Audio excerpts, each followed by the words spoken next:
Hello అండి, అందరికీ నమస్కారం. నేను మీ దీపుని.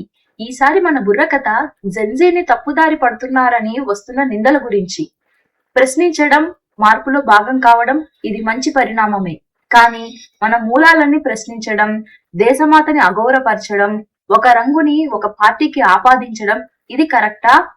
ఈ జనరేషన్ లేజీరా బాబు, ఇలా ఎన్నిసార్లు విన్నాం. ఫోన్ పట్టుకుని కూర్చుంటారు, ఏమీ చేయరు అని ఎంతమంది జడ్జి చేశారు. కానీ ఇది చూడండి, వేల మంది జెన్జీ యువత రోడ్ల మీదకి వచ్చారు. రీజన్ ఏంటి? Neat paper leak. తమ ఫ్యూచర్ తో ఆడుకుంటున్నారని ఇయర్స్ తరబడి ఎవ్వరూ ఎత్తని గొంతు వీళ్లు ఎత్తారు. సిస్టమ్ ఫెయిల్యూర్ ని మొదటిసారిగా బహిరంగంగా ప్రశ్నించింది వీళ్లే. మేము లేజీ కాదు, మాకు కావాలంటే రోడ్ల మీదకి వచ్చి పోరాడగలం అని నిరూపించారు. ఇక్కడ ఒక ముఖ్యమైన విషయం చెప్పాలి. వేల మంది అబ్బాయిల మధ్య ఆడపిల్లలు తాము సురక్షితంగా ఫీల్ అయ్యామని చెప్పారు. ఆలోచించండి, ఈ వెస్టర్న్ ప్రపంచం మన యువతని ఎలా చూస్తుందో దానికి ఇదొక సమాధానం. ప్రొటెస్ట్ అయిపోయాక ఏం చేశారో చూడండి. తమ చెత్తను తామే క్లీన్ చేసుకున్నారు. ఇది డిసిప్లైన్, ఇది రెస్పాన్సిబిలిటీ, ఇదే అసలైన యూత్ పవర్. ఇదే సమయంలో కొన్ని గొంతులు ఈ ఉద్యమం మధ్యలో భారత మాత గురించి ప్రశ్నలు లేపారు. యువత ప్రతి విషయాన్ని ప్రశ్నించడం మంచి అలవాటే, కానీ ఒక్కసారి ఆలోచించండి, భారతమాత అంటే ఏదో ఒక విగ్రహం కాదు. మన నేల, మన నదులు, మన రైతులు, మన సైనికులు, మన చరిత్ర, మన రాజ్యాంగ విలువలు అన్నీ కలిపిన ఒక రూపం.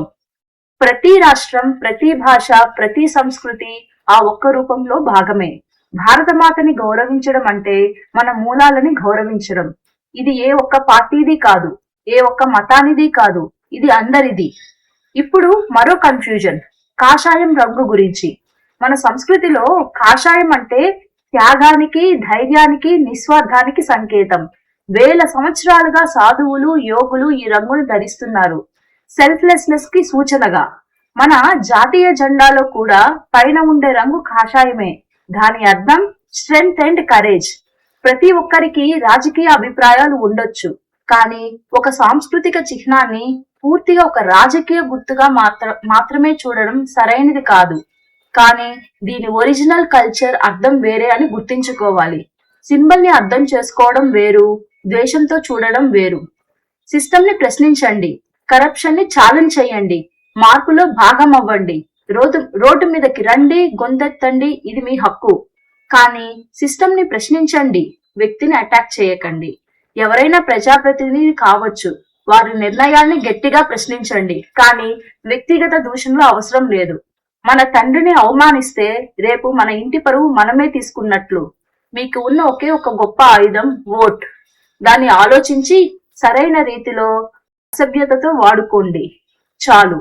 కానీ ఒక లైన్ గుర్తుంచుకోండి, మార్పు తీసుకురావడానికి అశ్లీలత అవసరం లేదు, బ్యాడ్ వర్డ్స్ అవసరం లేదు, డర్టీ యాక్ట్స్ అవసరం లేదు. మీ ఆర్గ్యుమెంట్ ని స్ట్రాంగ్ గా ఉంటే మీకు అరుపులు అవసరం లేదు, దూషణలు అవసరం లేదు. డిసిప్లైన్ తో ఫైట్ చేయండి, రెస్పెక్ట్ తో క్వశ్చన్ చేయండి. అదే రియల్ స్ట్రెంగ్త్.